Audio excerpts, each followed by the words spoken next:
This week, we're traveling the state to hear from you, the voters. We want the issues that are most important to you. WFSB is partnering with CT Insider. Today, we're in Southington.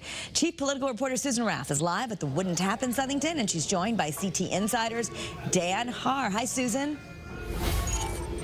Hi, Kara. What a better way to get a sense of how people feel than going to towns, and that's exactly what we're doing all week. I was around Southington all day today. Dan Haar, CT Insider's Dan Haar, here also to talk to voters, to get an issue or get a sense of how they feel about these issues. The overwhelming thing I heard today was really the economy. Did you find that to be the case? Not so much. Really? Prices, yes. Jobs, not so much. Immigration and crime, tremendously. This is a place that is very votery.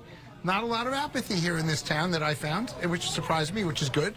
A lot of the supporters of the more conservative voters, of which there are the Republicans, as you mentioned earlier, outnumber Democrats in this town, very concerned about immigration, very concerned about crime, and concerned about prices, which, you know, sure, that's the economy, prices. I spoke to a fellow who was a former corrections officer, and he was naming individual crimes that had happened. He was working for the tent company. They were putting away, they had 100,000 people here or more at the Apple Harvest Festival these last 2 weeks, and he was putting away the tents for the tent company. And boy, was he mad about immigration and crime, and he was naming specific crimes. The chicken lady had her car broken into, that kind of thing. One of the things that is not really unique necessarily to Southington, they have a very high percentage of unaffiliated voters. That's the largest voting bloc. What do you think those voters will take away in this election? I heard people saying today that they wish there were other choices. To that point, a couple of split tickets. I talked to a gentleman who was retired, and I was with, this is one of the towns that we will be visiting that has a very close, or at least it did 2 years ago, a very close legislative race. And so I was with the candidates today, and I was with one of the candidates who's a Democrat, a conservative Democrat, moderate, but a Democrat. And this fellow who we visited said, his name is Chris Poulos. He says, Chris has my vote and Trump has my vote. And I said, oh, why Trump? And he goes, anyone but Kamala Harris. And so that's a split ticket, which indicates what you're talking about as well. Another independent, registered independent, not registered unaffiliated, he's unaffiliated.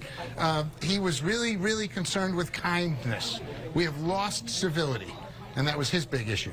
Right, I heard that a lot from people today. Yes. What about reproductive rights? Did you hear people talking about that on the campaign trail or when you were out today? A little bit. I would say one voter brought it up. Interestingly, this is a mother who has a son in college, and I stopped at their house because there is a Harris Walls and a Trump Vance sign side by side.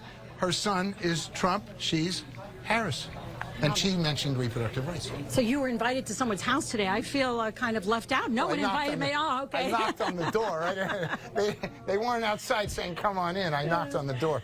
Well, thank you. Coming up on Eyewitness News at 5:15, you will hear a lot about voters. And I spoke to a lot of people here today about what they had to say. And, of course, CT Insider's Dan Haar will be back with me as well. So for now, we're going to throw it back to you in the studio, but we are live in Southington. Back to you.